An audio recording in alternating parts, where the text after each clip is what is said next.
Welcome to Boost Your Business English, the podcast for professionals who want to communicate with confidence and power.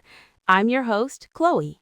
And I'm Alex. A huge thank you for tuning in today. We know your time is valuable, and we promise to make every minute count. We're going to start with a little thought experiment, Alex. Imagine you go to the gym 3 times a week for 3 years straight. Okay, I'm with you. I'd expect to be pretty fit after 3 years. Exactly. But what if instead of lifting weights or running on the treadmill, you just sat in the corner and read books about fitness? You studied diagrams of muscles, you memorized the theory of a perfect squat, but you never ever lift a single weight. Well, I'd be an expert on fitness theory, but I'd still be weak. I wouldn't have built any actual muscle. And that is exactly how millions of people are trying to learn English. They are studying it, not using it. Today, we are going to expose the 6 biggest time-wasting mistakes in English learning and show you how to build real language muscle fast. This is gonna be a big one. Let's dive right into mistake number 1, the one we see everywhere. Mistake number 1. Studying grammar rules instead of using real language. Ugh, the grammar drills. Present, perfect, continuous, third conditional. It's a nightmare. Native speakers don't think about this stuff when we talk. Do you, Chloe? Never. The rules come from massive exposure to the language. We know what sounds right because we've heard it thousands of times. Right. So what works instead is learning phrases as whole chunks. Don't learn get, on, and with. Learn get on with your colleagues.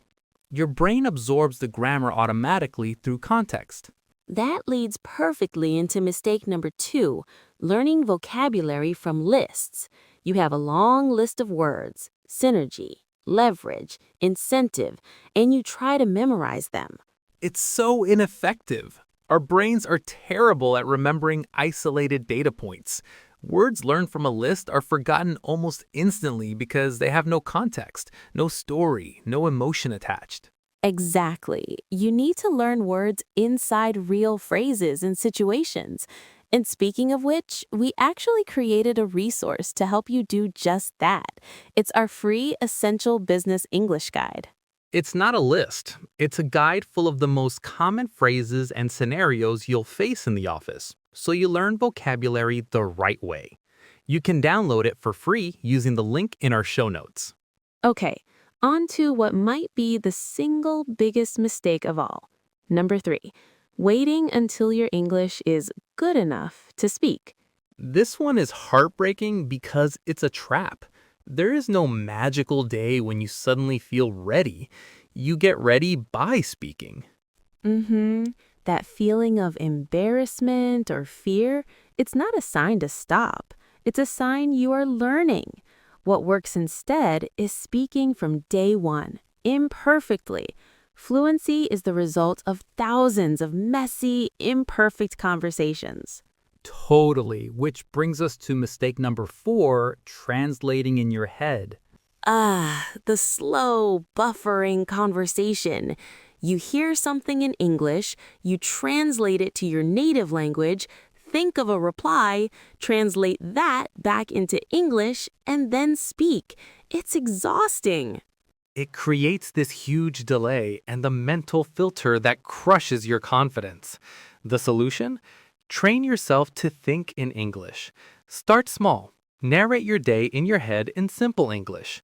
I am walking to the kitchen. I am opening the fridge. It builds the habit. That's a great tip. Okay, mistake number 5, studying English instead of consuming it. This is the gym analogy again. Studying is the textbook. Consuming is lifting the weights. Consuming means listening to podcasts like this one, watching TV shows in English, having real conversations. Right. What works instead is to make English a part of your life, not a subject you study. Change your phone's language to English. Listen to English music. Make it impossible to avoid. And by the way, if you're getting value from this, please hit that subscribe button. It helps us reach more learners just like you. Okay, the final and most insidious mistake. Number 6, trying to be perfect. Perfectionism is the enemy of fluency. It makes you silent. You're so afraid of making a mistake that you say nothing at all.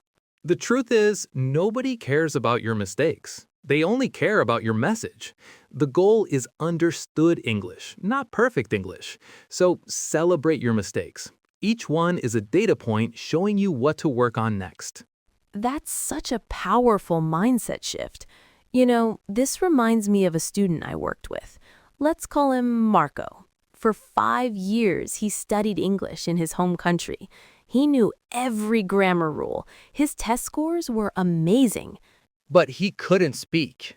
Not a word. He would freeze up. Then he moved to an English-speaking country for a 3-month project. He had no choice. He stopped studying completely. Instead, he watched TV. He talked to people in coffee shops. He joined a local sports team. He started living in the language. Exactly. After 3 months, he wasn't perfect, but he was fluent. He could have meetings, tell jokes, and express himself fully. He made more progress in 3 months of living than in 5 years of studying. That's the turning point. Let's make this even more practical with a couple of role plays. I'm going to be the learner. Chloe, you be the native speaker. First, we'll do it the wrong way, the way of the perfectionist. Okay, I'm ready. Hey, Alex, how was your weekend? My weekend, it was good. I went to the park. The weather was very nice. Apologies, my English is not good. Okay, let's stop there. See what happened? Alex focused so much on grammar and apologizing that the conversation died. His fear of mistakes was the biggest barrier, not his English level. Right. Now let's do it again. The right way. I'll make mistakes, but my goal is communication, not perfection. All right, take 2. Hey, Alex, how was your weekend? Weekend was great. I go to park with my family. The sun was very strong. We play football. It was a lot of fun. And you? See the difference? It wasn't grammatically perfect. He said I go instead of I went. But who cares? I understood him completely. The energy was positive, and he kept the conversation flowing by asking a question back. That is success. Now, to help you do this, we have a special segment called Hear It, Repeat It, Use It. Chloe, what's our first phrase? Sorry, could you say that again? This is your power phrase. It's not a sign of weakness. It's a tool for understanding. Repeat it now. Sorry, could you say that again? I'm not sure of the exact word, but this stops you from getting stuck. You signal that you're searching for a word, but you keep the conversation moving. Repeat it. I'm not sure of the exact word, but Let me try to explain. Those 3 phrases are your toolkit for confident, imperfect communication. Now for a quick bonus segment. We call it the English Learning Audit. We're going to ask 5 quick yes or no questions. Be honest with yourself. Do you study grammar rules more than you speak with people?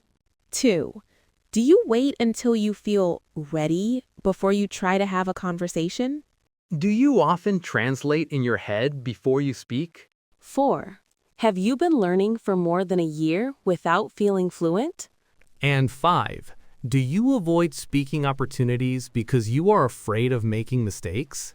If you answered yes to 3 or more of those questions, this episode was made for you, and it's time for a change. So let's bring it all together for the big finish. What is the single most important insight from today?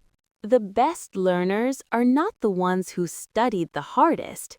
They are the ones who were brave enough to speak before they were ready. Fluency isn't a destination you arrive at after years of perfect study. Fluency is a habit you build through daily, imperfect, courageous use of the language. So here is your practice exercise, your mission for today. Today, have one conversation in English with a colleague, a barista, a stranger online. Anyone. Make it imperfect. Make it real.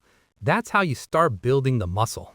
And if you want more tips on how to handle specific situations, like meetings or presentations, be sure to explore the other episodes on our channel. Please subscribe to boost your business English so you never miss an episode. We're here to help you every step of the way. And finally, we want to hear from you. We have a question for the comments section. What's the biggest mistake you made when learning English, and what finally started to work? Share your story to help other learners.